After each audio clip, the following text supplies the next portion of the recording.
student, we are going to deliver a lecture on stream input output string function।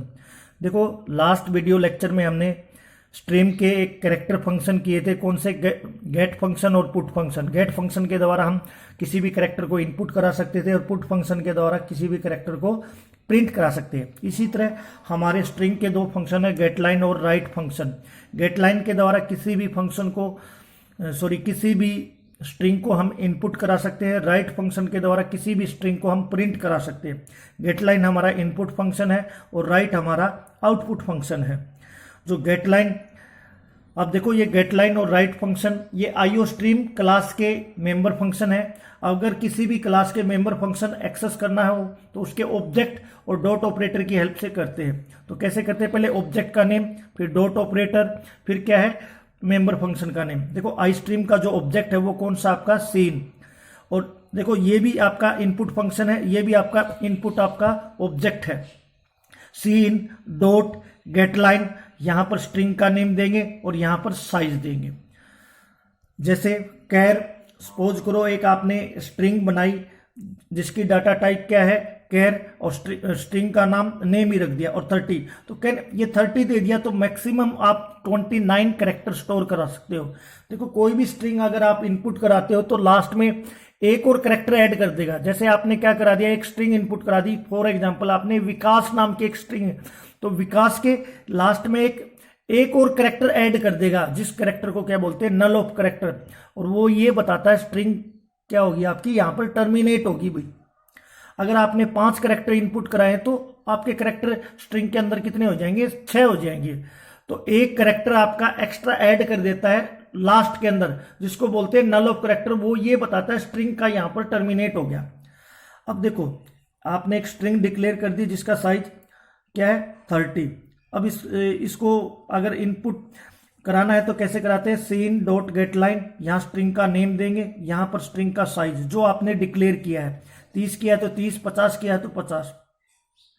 इसी तरह आपका क्या है, एक राइट फंक्शन है। राइट फंक्शन क्या है, आपका आउटपुट फंक्शन है, किसी भी स्ट्रिंग को ये प्रिंट करा सकता है। और जो इसका सिंटेक्स है क्या है, देखो प्रिंट कराने के लिए आपको पता है सी आउट ऑब्जेक्ट का यूज करते हैं, डॉट राइट, और यहां पर जो स्ट्रिंग का नेम है, कोई भी जो स्ट्रिंग का नेम होता है वो नेम और उसका साइज, जो आपने साइज यहां डिक्लेयर किया है। जैसे सी आउट डॉट राइट, स्ट्रिंग का नेम क्या है, नेम ही है, और यहां पर क्या कर दिया आपने, साइज कर दिया। इस तरह आप करा सकते हो। अब बात आती है काम तो हम क्या करा सकते हैं, ये काम तो हम सीन के थ्रू भी करा सकते हैं, पर सीन के थ्रू कराएंगे और गेट लाइन फंक्शन से कराएंगे तो क्या फर्क है। सपोज करो स्ट्रिंग को इनपुट हम सीन के थ्रू करा सकते हैं, बिल्कुल करा सकते हैं। इसके थ्रू भी हम किसी भी स्ट्रिंग को हम इनपुट करा सकते हैं। सपोज करो हमने नेम इनपुट करा दिया, और एक हमने क्या किया, गेट लाइन मेथड की हेल्प से कराया, जैसे नेम और 30। देखो आप ऐसे भी इनपुट करा सकते हो, आप ऐसे भी, पर हमने गेट लाइन मेंबर फंक्शन का ही यूज क्यों किया, मतलब देयर इज क्या डिफरेंस है इन दोनों में, क्या डिफरेंस है, क्यों ये यूज किया, हमें क्वेश्चन यहां पर आता है। देखो ये कंसेप्ट है, ये व्हाइट स्पेस को अलाउ नहीं करता। व्हाइट स्पेस कौन से होते हैं, जैसे आपका single line character, new line character, space, tab, इनका यूज नहीं करता। जैसे ही स्पेस आ गया तो ये स्ट्रिंग को टर्मिनेट कर देगा। ये स्पेस को एज ए करेक्टर, टैब को एज ए करेक्टर, एंटर को एज ए करेक्टर भी काउंट करता है, इसलिए हम गेट लाइन फंक्शन का यूज करते हैं। अब बात करते हैं, आपको समझ में आ गया होगा गेट लाइन फंक्शन का यूज क्यों करते हैं, राइट फंक्शन का यूज क्यों करते हैं। गेट लाइन का इनपुट कराने के लिए, राइट फंक्शन का स्ट्रिंग को प्रिंट कराने के लिए। मैंने आपको सिंटेक्स बताया। अभी आप एक प्रोग्राम देखेंगे, प्रोग्राम की हेल्प से ये देखेंगे भी, एक प्रोग्राम है, write a program check if string is palindrome और नॉट। मतलब एक स्ट्रिंग है, जैसे सपोज करो स्ट्रिंग होती है, वो कोई भी एक स्ट्रिंग आप इनपुट कराएं और वो स्ट्रिंग से फाइंड करें कि वो स्ट्रिंग आपकी पैलिंड्रोम है या नहीं है। सपोज करो पैलिंड्रोम कौन सी होती है, जैसे रडार, रडार को इधर से पढ़े तो भी वही है, ऐसे पढ़े तो भी वही है, ऐसे पढ़े तो भी वही, मतलब उल्टा सीधा एक समान। नितिन, ये भी क्या है आपका पैलिंड्रोम है, NITIN, दोनों तरफ से एक जैसा है। विकास, ये पैलिंड्रोम आपका नहीं है। देखो विकास इधर से पढ़ेंगे तो विकास, इधर से पढ़ेंगे तो कुछ और पढ़ा जा रहा है, इधर से पढ़ेंगे तो कुछ और पढ़ा जा रहा है, HSAKIV। तो ये आपके पैलिंड्रोम नहीं है। तो यहाँ पर हम एक प्रोग्राम की हेल्प से देखेंगे। जो प्रोग्राम का हमारा लॉजिक है वो क्या है, सपोज करो रडार, ये कोई स्ट्रिंग है आपने इनपुट कराई, तो देखो ये 0 पे स्टोर होगा, ये 1 पे, ये 2 पे, ये 3 पे, ये 4 पे। अब आपने कराई तो इसके लास्ट में नल ऑफ करेक्टर भी आपका स्टोर हो जाएगा, ऑटोमेटिक कंपाइलर स्टोर कर देता है। तो ये कहां पर स्टोर होगा आपका 5 पे। फर्स्टली ये कंपेयर कराएगा किसके साथ, इसका इसके साथ, क्या ये दोनों इक्वल हैं, बिल्कुल इक्वल है। फिर कराएगा ये इसका इसके साथ, दोनों इक्वल है। अगर ये दोनों इक्वल हैं और ये दोनों इक्वल हैं, ये दोनों के लिए आपका क्या है, कॉमन है, तो ये स्ट्रिंग क्या है, पैलिंड्रोम है। सपोज करो आपने क्या कराया, विकास, तो ये 0 पे, 1 पे, 2 पे, 3 पे, 4 पे, 5 पे, और लास्ट पे क्या हो जाएगा आपका नल ऑफ करेक्टर 6 पे। देखो इसका कंपेयर कराएगा ये इसके साथ, V का H के साथ, क्या ये दोनों इक्वल हैं, तो ये इक्वल है ही नहीं, तो इसका मतलब स्ट्रिंग पहली ही उसमें क्या हो जाएगा, बाहर आ जाएगा, और मैसेज क्या आ जाएगा, आपकी स्ट्रिंग पैलिंड्रोम नहीं है। चलो देखते हैं, यहां पर ये क्या है, आपकी हेडर फाइल है, ये हेडर फाइल है, मेन क्या है आपका फंक्शन है। एक आपने स्ट्रिंग डिक्लेयर की, जिसका नाम ही क्या रख दिया, स्ट्रिंग आप नाम रख सकते हो, बिल्कुल आप स्ट्रिंग का नाम रख सकते हो। स्ट्रिंग कोई भी डाटा टाइप नहीं होती C++ के अंदर। स्ट्रिंग हमें बनानी पड़ती है, एक कैरेक्टर बनाना पड़ता है, एरे बनाना पड़ता है कैरेक्टर टाइप का, वो क्या कहलाती है, आपकी स्ट्रिंग कहलाती है। यहां पर मैंने एक एरे बनाया जिसका नाम क्या रखा, स्ट्रिंग रखा, और उसकी डाटा टाइप क्या है, कैर, और इसमें कितने कैरेक्टर स्टोर करा सकते हैं, 29 आप कैरेक्टर स्टोर करा सकते हैं। तो आपकी स्क्रीन पे एक मैसेज आ जाएगा, एंटर ए स्ट्रिंग। सपोज करो आपने क्या इनपुट कराया, रडार, तो देखो गेट लाइन जो आपका मेंबर फंक्शन है, वो जो आपने रन टाइम पे इनपुट कराया है, ये कौन सा इनपुट कराया है, ये रडार, तो ये किसमें इनपुट करा देगा, देखो ये रडार इनपुट कराया है, तो ये रडार किसमें स्टोर हो जाएगा, स्ट्रिंग में वैल्यू क्या स्टोर होगी, रडार। तो RADAR,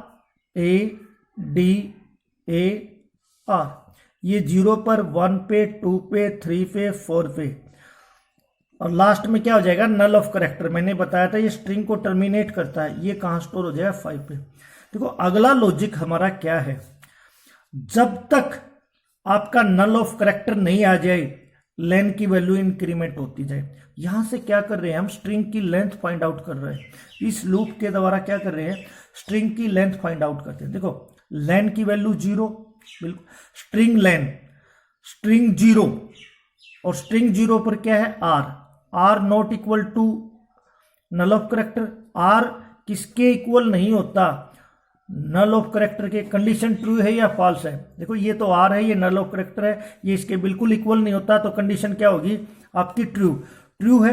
तो देखो इस बॉडी ऑफ लूप के अंदर क्या है, नल ऑफ स्टेटमेंट है, सेमीकोलन है, तो कंडीशन ट्रू होगी। ये इसकी बॉडी के अंदर है, देखो ये है इसकी बॉडी के अंदर, तो ये दोबारा लूप में जाएगा, लेन का इंक्रीमेंट करता है, लेन में वैल्यू 0 थी, लेन में वैल्यू क्या हो जाएगी, 1 हो जाएगी, लेन में वैल्यू क्या होगी आपकी 1 होगी। फिर देखेगा स्ट्रिंग लेन, और लेन की वैल्यू क्या है अब 1, not equal to null of character. 1 पे क्या है, देखो हमारा A not equal to null of character. Condition true या फॉल्स, कंडीशन बिल्कुल ट्रू। इसी तरह ये काम करता जाएगा तब तक। देखो लास्ट में आपको क्या मिलेगा, लेन 5 पे आपको नल ऑफ करेक्टर मिला, उस समय क्या हो जाएगी, लेन की वैल्यू क्या हो जाएगी 5। स्ट्रिंग लेन की वैल्यू क्या है 5, not equal to null of character. 5 पे भी क्या है आपका नल ऑफ करेक्टर है। क्या नल ऑफ करेक्टर के इक्वल नहीं होता है, तो यहां से कंडीशन आपकी क्या होगी, फॉल्स हो जाएगी भाई। Null of character null of character के इक्वल होता है। यहां पर आपने क्या लगा रखा है, नॉट इक्वल टू, फॉल्स होती है, आप लूप से बाहर हो जाओगे। पर लूप से बाहर हो जाओगे तो लेन की वैल्यू हमको क्या मिलगी, इस लूप के द्वारा 5 मिलगी। अब हमारे को दो चीज मिल गई। स्ट्रिंग तो क्या है हमारा, स्ट्रिंग में तो ये है रडार, 0 पर, 1 पर, 2 पर, 3 पर, 4 पर, 5 पर। और लेन में वैल्यू क्या मिल गई हमको, 5 मिल गई। यहां तक आप सहमत होगे। इस लूप के द्वारा लेन की वैल्यू क्या मिल गई हमें, 5। मतलब स्ट्रिंग की लेंथ फाइंड आउट कर ली इस लूप के द्वारा।